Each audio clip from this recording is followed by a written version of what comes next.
News brief देख रहे हैं आप सब और मैं हूं आपके साथ रूपाली शर्मा। तो चलिए बुलेटिन की शुरुआत करेंगे इस वक्त की बड़ी खबर के साथ, जहां पर जम्मू कश्मीर से इस वक्त की बड़ी खबर सामने आ रही है और अमरनाथ यात्रा 2025 की तारीखों का ऐलान हो चुका है। बिल्कुल 3 जुलाई से शुरू होगी अमरनाथ यात्रा।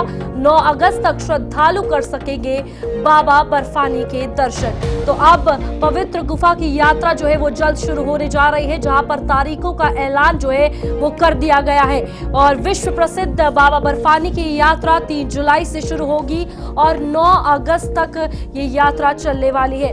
इसको लेकर आपको बता दें कि तैयारियां जो है वो शुरू कर ली है और यहाँ पर इस बार डिजिटल तरीके से भी बाबा की आरती जो है वो दिखाई जाएगी। बाबा बर्फानी की गुफा में जो आरती होती है वो भी दिखाई जाएगी। श्रद्धालुओं को लेकर अगर बात की जाए तो पुख्ता इंतजाम, चाहे वो सुरक्षा के हवाले से हो या फिर व्यवस्थाओं के हवाले से हो, वो भी इस वक्त की जा रही है। तो यहाँ पर अमरनाथ यात्रा 3 जुलाई से 9 अगस्त तक चलेगी और आपको बता दें इस बार सुरक्षा और सुविधाओं का खास इंतजाम होगा। पहलगाम मार्ग करीब 48 किलोमीटर और बालटाल मार्ग 14 किलोमीटर का है और ये यात्रा 3 जुलाई से शुरू होगी। बाबा बर्फानी के भक्तों के लिए ये बड़ी खुशखबरी है। अमरनाथ यात्रा की डेट आ गई है, यानी कि 3 जुलाई से ये यात्रा शुरू होगी, 9 अगस्त तक ये यात्रा चलेगी। तो जो भी बाबा बर्फानी के दर्शन करना चाहता है उनके लिए ये खुशखबरी है और बड़ी खबर है। और इस बार ट्रस्ट और सरकार की ओर से खास इंतजाम भी श्रद्धालुओं के लिए किए जाएंगे। सुरक्षा का खास ख्याल रखा जाएगा, उनके रहने की व्यवस्था की जाएगी, लंगर की भी सुविधा होगी। और अमरनाथ यात्रा अगर बात की जाए तो हर साल 45 से 60 दिनों तक चलती है और पिछले साल ये 29 जून को शुरू हुई थी और 19 अगस्त यानी रक्षाबंधन के दिन तक चली थी। फिलहाल पहलगाम मार्ग की अगर बात की जाए तो 48 किलोमीटर की यात्रा होती है, लेकिन ये काफी आसान होती है। जबकि बालटाल मार्ग की अगर बात की जाए तो 14 किलोमीटर है, लेकिन काफी कठिन मार्ग है। यहाँ पर आपको बता दें कि जिस तरीके से हमने आपको बताया कि 45 से 60 दिन की यात्रा होती है, लेकिन इस बार 38 दिन की यात्रा जो है वो रहने वाली है। 3 जुलाई से 9 अगस्त तक ये यात्रा चलेगी और इस वक्त काफी ज्यादा जो है उत्साह बाबा बर्फानी के श्रद्धालुओं में देखने को मिल रहा है, क्योंकि पवित्र गुफा के दर्शन, बाबा बर्फानी के दर्शन जो है हर कोई कर पाएगा और पूरे सुरक्षा के इंतजाम जो है वो किए गए हैं। फिलहाल आपको बता दें ऑनलाइन ऑफलाइन दोनों तरह की रजिस्ट्रेशन होगी। पिछले साल अमरनाथ यात्रा के लिए रजिस्ट्रेशन 17 अप्रैल से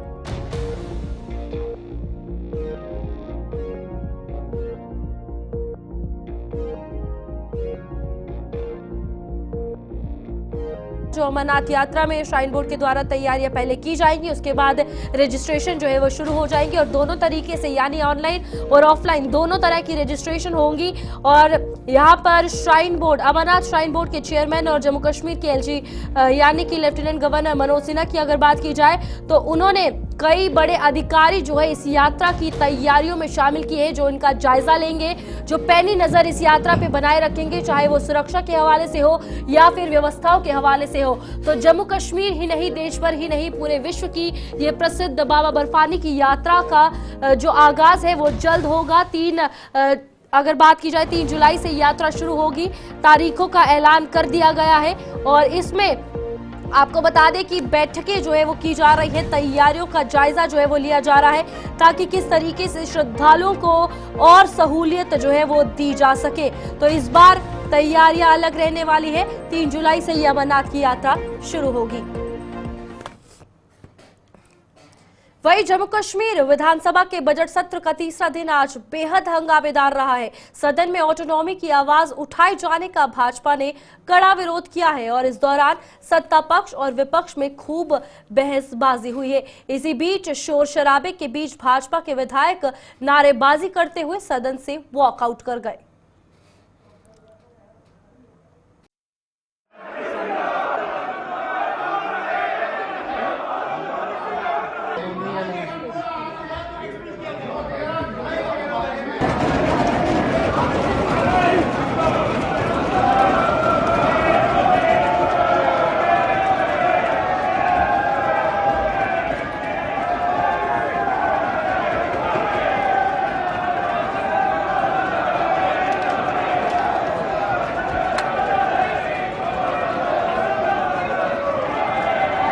सागर साहब को मैं ये बताना चाह रहा था और पूरे हाउस में इस प्रोसीडिंग में मैं लाना चाह रहा था, जिस एटॉनमी की रिजेक्शन की बात करते हैं, जिस एटॉनमी को हम पांव से लेकर सर तक रिजेक्ट करते हैं, जब स्वर्गीय अटल बिहारी वाजपेयी जी की कैबिनेट ने उसे रिजेक्ट किया, तब उस अटल बिहारी वाजपेयी जी की गवर्नमेंट के पार्ट उमर अब्दुल्ला साहब थे। इसलिए मैंने कहा कि सागर साहब को अपने मिनिस्टर से पूछना चाहिए, अपने चीफ मिनिस्टर से पूछना चाहिए कि एटॉनमी को रिजेक्शन करने के लिए केवल बीजेपी नहीं, ये भी हमारे उस वक्त पार्ट थे। तो ये दो चेहरे, जम्मू कश्मीर में एक चेहरा, दिल्ली में दूसरा चेहरा, ये मैं इनको याद दिलाना चाह रहा था। दूसरा, सागर साहब ने इखवानीज के लिए हमारे पार्टी की तरफ इंडिकेट करने की कोशिश की। मैंने इनको याद दिलाया कि इखवानीज की क्रिएशन भी फारूक अब्दुल्ला साहब की थी। ज्वाइंट रैली भी इनको मैंने याद दिलाई, जब कुक्का परे और फारूक अब्दुल्ला साहब ने एक ज्वाइंट रैली की थी इखवानी के साथ, उसको बहुत ज्यादा शो किया था फारूक अब्दुल्ला साहब ने। 2002 में जावेद शाह जो इखवानी लीडर था, बांडीपुरा से, वो नेशनल कॉन्फ्रेंस का लीडर था। तो मुझे लगता है इतने सीनियर लीडर, इतने सीनियर एमएलए पता नहीं किस दुनिया में जी रहे हैं, इनको पता ही नहीं, माजी का नहीं पता, प्रेजेंट का नहीं पता, भविष्य का नहीं पता। आते हैं असेंबली में, चिल्लाते हैं और चले जाते हैं, और सिर्फ स्टेट एक्सचेकर पे एक बोझ बने हुए हैं। मुझे बहुत ही तरस आ रहा है ऐसे लोगों पे।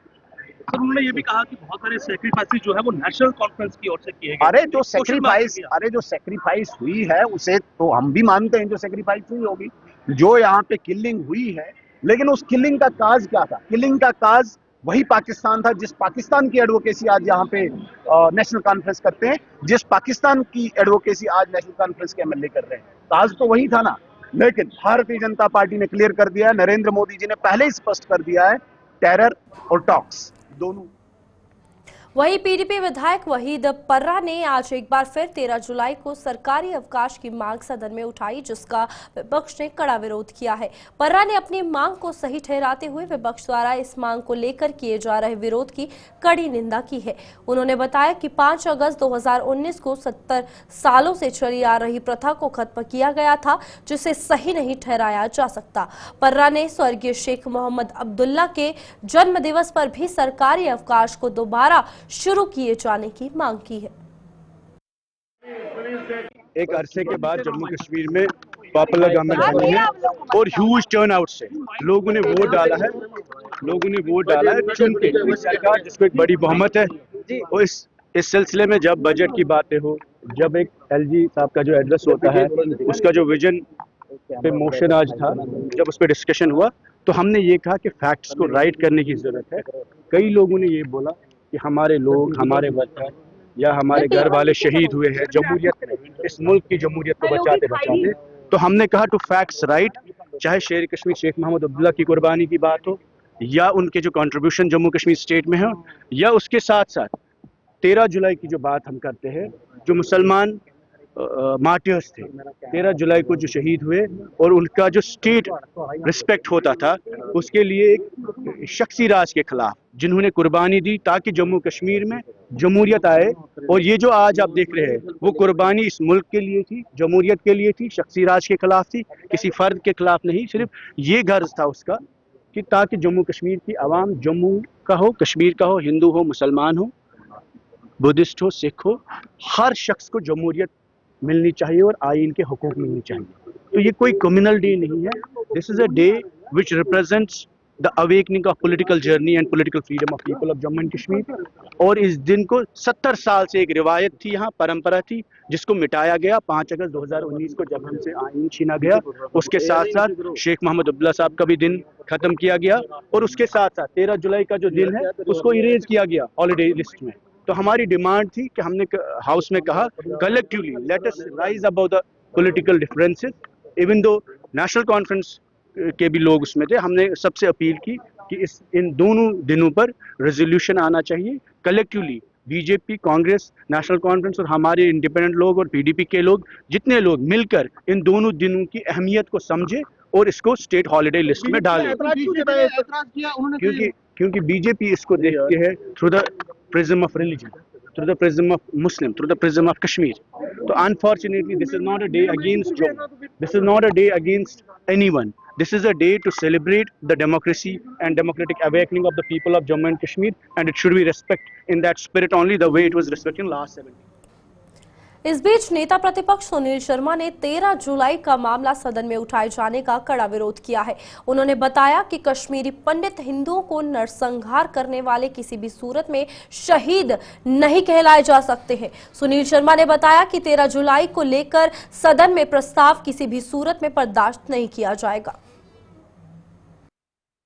जनता पार्टी के leader of opposition Sunil Sharma इस समय हमारे साथ मौजूद है। सर, 13 जुलाई की बात जिस प्रकार से उठी है कि उस पर जो है वो हॉलीडे होना चाहिए। आप कह रहे हैं स्टेट ह्यूमिलेशन डे है, लेकिन साथ ही साथ आप देखिए नेशनल कॉन्फ्रेंस ऑफ पीडीपी जो कि कहते हुए नजर आ रही है कि ये जो है वो मार्टियर डे है। आप किस तरीके से देखते हैं असेंबली में जो आज हम कैसे मार्टियर डे हो सकता है? वो जब जब राष्ट्रद्रोह हुआ है, किसी राज्य के खिलाफ बगावत हुई है, तब तब पुलिस ने अपना एक्शन किया है।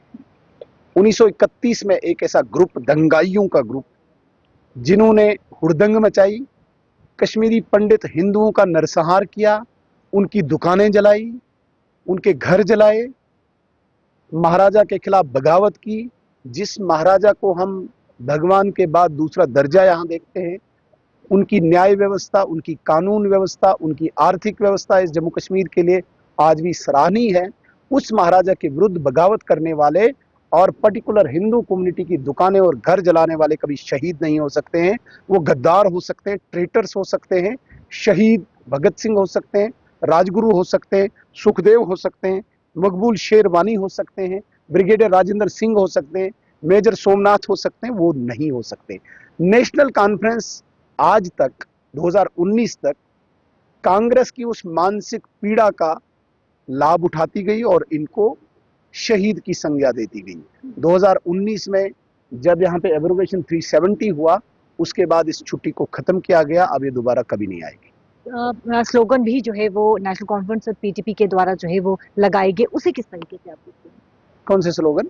शहीद जिंदाबाद के स्लोगन। अरे हमने कहा महाराजा हरि सिंह अमर रहे, अमर रहे, वही गूंजा।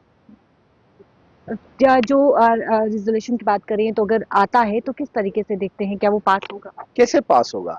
आप मुझे बताइए, जो अनडेमोक्रेटिक, अनकॉन्स्टिट्यूशनल जो जम्मू कश्मीर में हॉलीडे का कैलेंडर होगा, ये यूटी का चलेगा, यूनियन टेरिटरी का चलेगा, भारत का चलेगा। जो पूरे भारत में छुट्टियां, वही यहाँ पे भी छुट्टियां। फिर ये डिस्क्रिशन प्रोरोगेटिव एलजी साहब का है, जैसे महाराजा के नाम पे उनने छुट्टी दी, असेंबली नहीं कर सकती है बिल कोई। बहुत बहुत शुक्रिया बातचीत करने के लिए। कैमरा पर्सन संजय के साथ शिल्पा। विधायक इरफान हफीज ने 13 जुलाई को सरकारी अवकाश की मांग का विरोध करने वाले विपक्ष की कड़ी निंदा की है। उन्होंने बताया कि स्पीकर ने भी भाजपा के रवैये का कड़ा नोटिस लिया है। इरफान हफीज ने भाजपा पर आरोपों की झड़ी लगाते हुए उसे कटघरे में खड़ा किया है और बताया कि उसे 13 जुलाई का विरोध करने का कोई हक नहीं बनता।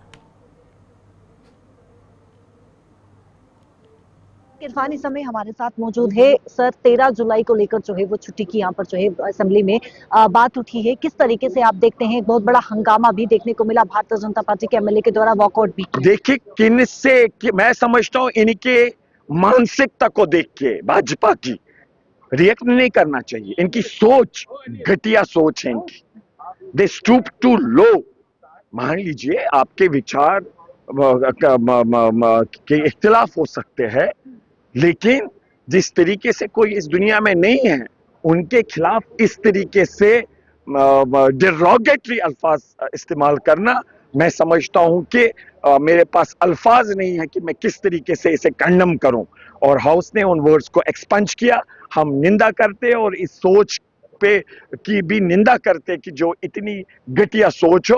और आप तोहका क्या करेंगे? आप जानते हैं इन लोगों को, ये वो लोग हैं जब देश की आजादी के लिए लड़ाई लड़ी जा रही थी, ये अंग्रेजों के तलवे चाटते हैं। इनके लोग आज कहते हैं, इनकी साध्वी एक सांसद थी, उसने कहा कि नथुराम गोडसे की पूजा की जाए। नथुराम गोडसे को आप जानते हैं, वो बापू के हथियारे थे। जो बापू के हथियारे की पूजा करेंगे तो आप कुछ भी इनसे एक्सपेक्ट कर सकते हैं। भारतीय जनता पार्टी कह रही कि वो महाराजा के ध्रुवी। आप सुनिए ना, ये इनकी ऐसी सोच है, इनका कौन सा मॉरल राइट बनता है? मुझे आप एक चीज बताइए, जो बापू के फोटोग्राफ्स, पोर्ट्रेट्स को इस सेक्रेटरीट से बाहर निकालेंगे, हर दफ्तर से, पूरे मुल्क से बाहर निकालेंगे, बाकियों के लगाए, तो आप उनसे क्या? बापू जो अहिंसा पे विश्वास करते, जो जमहूरियत पे, जिनने आजादी के लिए लड़ा है, उस बापू की ये फोटो सरकारी दफ्तरों से हटाते हैं। इनका कौन सा मॉरल राइट बनता है कि महाराजा के लिए बात करें? महाराजा के जो अपने अच्छे गुण थे, हम चाहते जम्मू कश्मीर एक है, हम सराहते हैं जो ये, इनका कौन सा नैतिक अधिकार बनता? पूछे इससे। जो महाराजा के कानून थे, यहाँ पर प्रोटेक्शन थी जमीन को लेके, नौकरियों को लेके, इन्होंने उसको ब्रेजनली खत्म किया। इनका कोई नैतिक अधिकार नहीं बनता है। महाराजा को अगर ये श्रद्धांजलि देना चाहते हैं, जो यहाँ की स्टेट है, यहाँ का लद्दाख, जिस तरीके से इनकी सरकार ने, भाजपा ने स्टेट को यूटी बनाया, ये महाराजा के उन विचारों के खिलाफ है। तो इनका कोई हक नहीं बनता है कि महाराजा के ठेकेदार बने। भारतीय जनता पार्टी 13 जुलाई को स्टेट ह्यूमिलिएशन डे मानती है। देखिए, इनकी घटिया सोच है, ये इनकी सोच है, हम उससे सहमत नहीं है और जम्मू के लोग भी उससे सहमत नहीं है। ये कोई महाराजा जी के खिलाफ नहीं है, वो मार्टियर्स है और हमने रेजोल्यूशन की भी वहाँ पास हुआ ऑरली कि महाराजा जी और शेख साहब के ये 13 जुलाई को जो वाक़ा हुआ है और जो शेख साहब के 5 दिसंबर 13 जुलाई छुट्टी घोषित की जाए, लिस्ट ऑफ हॉलीडेज है उसमें इंक्लूड की जाए। तो जो इनकी ये सोच है, आपको क्या लगता है रेजोल्यूशन पास हुआ जबानी जो हमने सबने कहा छुट्टी इस पे ये हॉलीडेज होना चाहिए। देखिए, इनकी ये घटिया सोच है। हम महाराजा के खिलाफ नहीं है, महाराजा को लाते हैं इसमें। हमने कहा वो शहीद है और वो शोदा का दिन है, तो इसमें कहीं पर अगर आप उनको शहीद मानते हैं तो महाराजा के खिलाफ वो कहीं पर कोई बात नहीं है उसमें। क्या लगता है इसको लेकर कल विधानसभा सत्र में हंगामा होगा? देखिए, हम चाहेंगे कि सदन चले और ऐसे जो एक प्रोडक्टिव सेशन हो और हम चाहते हैं कि ऐसे लोग जो इनकी सोच है इनको ज्यादा अहमियत। वहीं विधायक मुबारक गुल ने भी सदन में जम्मू कश्मीर में ड्रग्स का मामला उठाया है, जिसकी स्पीकर ने भी सराहना की है। स्पीकर ने जहां ड्रग्स को बेहद संवेदनशील मुद्दा बताते हुए सदन में इस पर आधा घंटा चर्चा करने की जरूरत पर बल दिया। वहीं स्वास्थ्य मंत्री ने भी सरकार का पक्ष रखा। मुबारक गुल ने ड्रग्स के खिलाफ गुलिस्तान न्यूज द्वारा छेड़ी गई मुहिम की भी सराहना की है। गुल ने बताया कि जब तक सिविल सोसाइटी सहित विभिन्न सरकारी विभाग ड्रग्स के खिलाफ मुहिम में सहयोग नहीं देते, तब तक इससे निजात मिलना मुश्किल है। विधायक मुबारक गुल इस समय हमारे साथ मौजूद है। सर, आपने जो इश्यू उठाया है उसके बारे में बताइए। ये इशू जो मैंने उठाया ड्रग्स के हवाले से, मैं इस हवाले से 30 साल से काम कर रहा हूँ इस ड्रग्स मेनेस को ख़त्म करने के लिए। और मेरी एक आज ये मॉरल ड्यूटी थी, मैंने प्रॉमिस किया था अपने जो वॉलंटियर्स हैं, जो NGOs हैं, सिविल सोसाइटी में, ये हाउस में उठाऊँगा क्वेश्चन।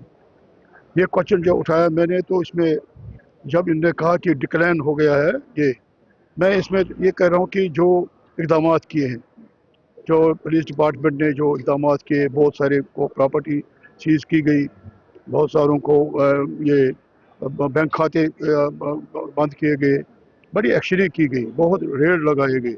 अब इसमें मैंने ये आपका भी एक अच्छा रोल है। मैंने कहा कि मुझे नहीं मौका मिला कि वहाँ शोरगुल हो गया कि मैं गुलिस्तान के बारे में भी बात करता, जो आपने कैंपेन चलाई ड्रग्स के हवाले से। मैं चाहता था ईगरली इस चीज़ को हम उजागर करें कि ये सोसाइटी के हर एक नागरिक का फ़र्ज़ है, चाहे वो पॉलिटिकल हो, नॉन पॉलिटिकल हो, कोई भी पॉलिटिकल रिलीजियस लीडर्स हो, उनको इस कैंपेन में आगे आना है। क्योंकि जब तक लोग ना चाहें, जब तक लोग इसमें इन्वॉल्व ना हो, जब तक इसमें एजुकेशन डिपार्टमेंट इन्वॉल्व ना हो, जब इसमें सपोर्ट डिपार्टमेंट इन्वॉल्व ना हो, जब इसमें दूसरे जो डिपार्टमेंट्स हैं इसमें इन्वॉल्व हो, वो अपना अपना योगदान दे देंगे। क्योंकि इसमें अवेयरनेस की जरूरत है। जो रिस्पॉन्स आपको मिला है, क्या उससे सेटिस्फाई हैं आप? इकदाम के भी 6 महीने भी नहीं हुए गवर्नमेंट को, अभी मैं सेटिस्फाई हूँ। जो पिछले ये दौर में ये हुआ कि जो मैं सपना भी नहीं देख रहा था ये होगा। मैं डिमांड करता था उनकी प्रॉपर्टी सीज हो, उनका केसेस, उनके अकाउंट जब्त हो। और ये होता था, पहले एक बंदा जाता था ड्रग पैडलर, उसको इमीडिएटली रिलीज होता था, बेल होती थी। तो इसके खिलाफ मैंने इसके खिलाफ जंग लड़ी है। लेकिन अब ये इसमें काफ़ी हद तक गवर्नमेंट ने जो इकदाम उठाए, बड़े सख्त इकदाम उठाए, और मैंने ये डिमांड कर रहा था कि हाउस में इसमें और सख्त इकदाम करके, क्योंकि लाइफ इम्प्रिजनमेंट होनी चाहिए, ये सज़ा है उम्र भर के लिए। हमने देखा कि जब हम जाते हैं बाहर के मुल्कों में, फॉरेन कंट्रीज़ में, वहाँ जहाज़ में बोलते हैं कि अगर कोई ड्रग बग है तो वहाँ तो उसको डेथ पेनल्टी भी है किसी जगह।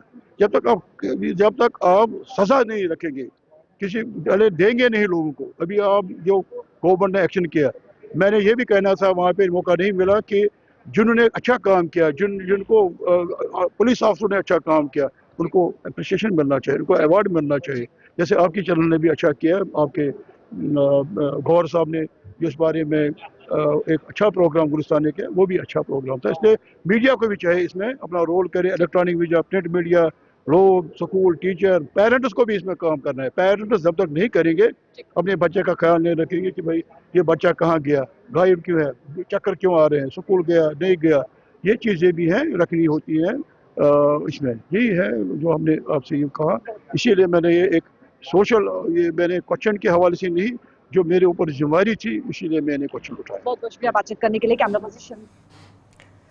भारतीय जनता पार्टी ने मंगलवार को नेशनल कॉन्फ्रेंस के विधायक द्वारा सदन में पाकिस्तान का जिक्र किए जाने की कड़ी निंदा की है। भाजपा के प्रवक्ता डॉक्टर ताहिर चौधरी ने जम्मू में आज एक प्रेस कॉन्फ्रेंस के दौरान बताया कि सदन में पाकिस्तान का जिक्र कर जम्मू कश्मीर के लोगों को गुमराह कर यहाँ के हालात बिगाड़ने की कोशिशें की जा रही है, जिन्हें बर्दाश्त नहीं किया जाएगा। उन्होंने कल फिर एक बार पीओजेके की तारीफ की। नेशनल कॉन्फ्रेंस के एमएलए की तरफ से एक ऐसा बेबुनियाद सा बात सामने आई, जिसमें उन्होंने कहा कि पीओजेके में ज़्यादा डेवलपमेंट है as compare to Jammu Kashmir. ये समझने की बात करनी पड़ेगी कि नेशनल कॉन्फ्रेंस की नीयत में क्या है, उमर साहब की नीयत में क्या है, क्यों ऐसा नैरेटिव बनाते हैं कि लोगों को गुमराह किया जाए, लोगों के सामने ऐसी बात रखी जाए। मुझे लगता है कि पूरी दुनिया जानती है, पूरा भारत देश जानता है कि पीओजेके के लोग किस हालात में रह रहे हैं। एक तरफ पीओजेके के लोग रोज़ प्रोटेस्ट करते हैं, भारत के झंडे लेके प्रोटेस्ट करते हैं और ये कहते हैं कि हम भारत के साथ रहना चाहते हैं, भारत में रहना चाहते हैं बिना किसी शर्त के, क्योंकि उन लोगों के हालात बद से बदतर हैं। ये चीज़ पूरी दुनिया जानती है, पूरा मीडिया जानता है और ये चीज़ें तो रोज़ न्यूज़ चैनल्स पे आती हैं। ना वहाँ पे रोड्स हैं, ना वहाँ पे हॉस्पिटल्स हैं, ना वहाँ पे सड़कें हैं, ना वहाँ पे स्कूल्स हैं, ना वहाँ पे लाइट है, ना वहाँ पीने के लिए पानी है। और महंगाई पीओजेके के अंदर इस कदर है कि वहाँ के लोग खाने के लिए मोहताज हैं। ये हालात हैं पीओजेके जो पाकिस्तान ने बना के रखे हैं। पाकिस्तान ने पीओजेके में डेवलपमेंट बिल्कुल नहीं की, बिल्कुल पाकिस्तान ने पीओजेके के लोगों को नज़रअंदाज करके रखा और ये यहाँ से बैठ के यहाँ की सरकार, यहाँ के सीएम, उनके एमएलए वहाँ की तारीफ करते हैं। एक नया नैरेटिव बनाने की, एक नई स्टोरी बनाने की कोशिश करते हैं कि लोगों को कहीं ना कहीं गुमराह किया जाए। नेशनल कॉन्फ्रेंस को, उमर साहब को अपनी सोच बदलनी पड़ेगी और इस तरह के हथकंडे नहीं अपनाने चाहिए कि जम्मू कश्मीर के हालात ख़राब हों, जम्मू कश्मीर के लोग घरों से बाहर निकलें, क्योंकि जम्मू कश्मीर का आवाम, भारतीय जनता पार्टी कभी भी जम्मू कश्मीर के लोगों की बेइज्जती सहन नहीं कर सकती, कभी भी ऐसी बातें नहीं सुन सकती जिन बातों का कहीं पे भी ज़मीनी। पुलिस विभाग से रिटायर हुए नॉन गेजेटेड मुलाजिमों ने जम्मू में आज एक बार फिर अपनी मांगों को लेकर प्रदर्शन किया है। इन पूर्व मुलाजिमों ने जम्मू के साथ भेदभाव करने का आरोप लगाते हुए सरकार से इस भेदभाव को दूर करने की मांग की है। प्रदर्शन की अगुवाई करते हुए इन पूर्व मुलाजिमों की एसोसिएशन के प्रधान अजीत सिंह ने मौजूदा समय में जारी विधानसभा के बजट सत्र का हवाला देते हुए सरकार से उन्हें राहत पहुंचाने का आह्वान किया। सर, हमारा जो देराना मसला है, जो पे अनामली का एक काफ़ी टाइम से चला आ रहा है, जितनी भी हुकूमतें आई हैं जी, उनके पास हमने रजू किया तो किसी ने हमारे इस मसले को हल नहीं करने की कोशिश की। तो आज तक ये हम प्रोटेस्ट कर रहे हैं कि हमारे साथ इंसाफ किया जाए और हमारे इस देराने मसले को हल किया जाए। तो दूसरी बात ये है कि अभी लेह और जम्मू यूटी एक ही दिन बनी है और लेह में जो मेडिकल अलाउंस 1000 रुपया दिया जा रहा है, तो जम्मू में वो 300 रुपया ही दिया जा रहा है। तो ये मतलब हमें समझ नहीं आती कि भाई जम्मू के साथ ही इतना भेदभाव क्यों है। अगर लेह को वो दे सकते हैं तो जम्मू को क्यों नहीं मिल सकता। ये जितने भी एम्प्लॉई हैं या पेंशनर हैं, सबके साथ बेइंसाफ़ी और इनजस्टिस है। हम ये चाहते हैं गवर्नर साहब से, अभी असेंबली भी लगी है तो इनको इस मसले को हल करने की कोशिश करनी चाहिए ताकि जितने भी एम्प्लॉई हैं और महंगाई में इनको रिलीफ मिलनी चाहिए। दूसरी बात ये है कि जो हमारे रिटायर लोग आए हैं पुलिस से, तो उनके अपना कंप्यूटर और ग्रेजुएटी वगैरह या जितना भी उनके फंड्स वगैरह आज तक साल डेढ़ साल हो गए उनको नहीं मिले। ये भी उनके साथ एक बहुत बड़ा मजाक किया जा रहा है। और उनको जल्द से जल्द, आपको पता ही है कि रिटायरमेंट पे कितनी ज़रूरत होती है, तो जब इंसान घर आता है तो उसको 50 किस्म की ज़रूरत होती है। तो चलिए अभी के लिए बुलेटिन में इतना ही। खबरों का सिलसिला आगे भी जारी रहेगा। आप देखते रहिए गुलिस्तान न्यूज़।